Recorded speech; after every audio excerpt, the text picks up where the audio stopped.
I am currently writing a one-shot to become a professionally paid dungeon master, and I've got 5 tips for you if you want to do the same. So when I started making this video, I wanted to take you through the whole journey of writing. Well, unfortunately, it didn't work out that way. It turns out it's really boring to watch me just sit and write for a while.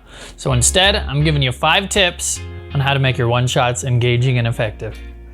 Tip number 1. All right, tip number 1 is to have a simple hook. Something easy like cure the disease or save the town or sink the giant airship. It's gotta be something that's really easy to jump into and gets the action going right off the bat. Tip number 2. Tip number 2, you wanna have an interesting terrain or location. You don't have to 3D print a whole airship. Don't do that, that's stupid.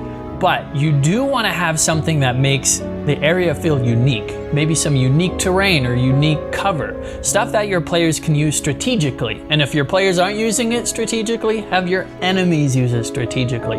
But you want the place to stand out and feel alive. Don't just throw them in a field. That's super boring. So I'm actually going to the game store that I'm gonna be running the one-shot at. They're having a masquerade ball and it's their grand opening. But let's get on to tip number 3. Don't be afraid to go big. It's a one-shot. It should be a really fun adventure. Go big. Do something crazy. Do something that your players haven't seen before.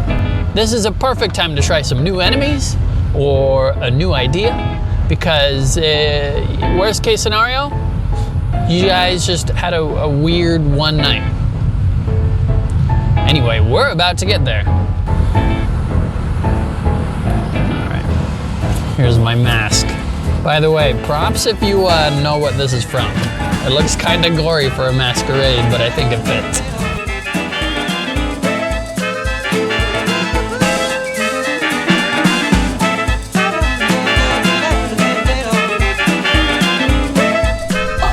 I welcome you now to my grand opening of this ceremonious event. I missed. But now we are open!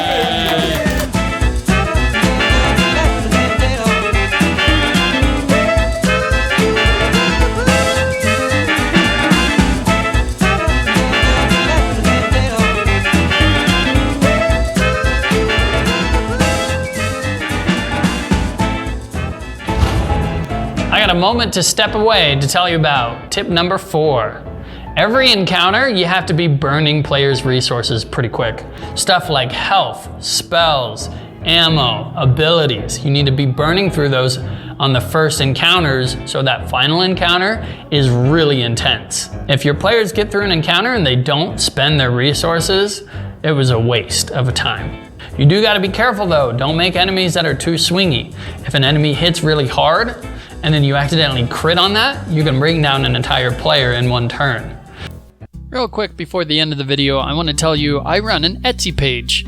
I sell these awesome miniature display and dice holders. They're great for showing off your character and your set of dice. I also have one kind of designed for a mage.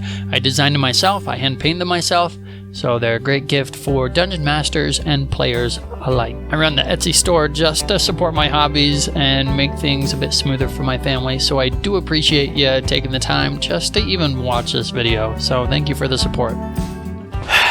Okay, and the last tip, tip number 5, is steal some content. Well, take it, be inspired by it, and reskin it. I ran a really great one-shot where I took a 4th edition, kind of a Temple of the Dead scenario, but I changed it to Boat of the Dead and changed the location and changed it to fit my world. But it was a really fun and memorable one-shot. So you can absolutely take something and tweak it and reskin it and make something new, and that's a great way to make a one-shot really quick.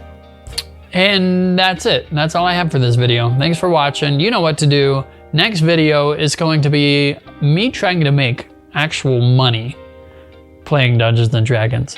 Let's see if I can do that.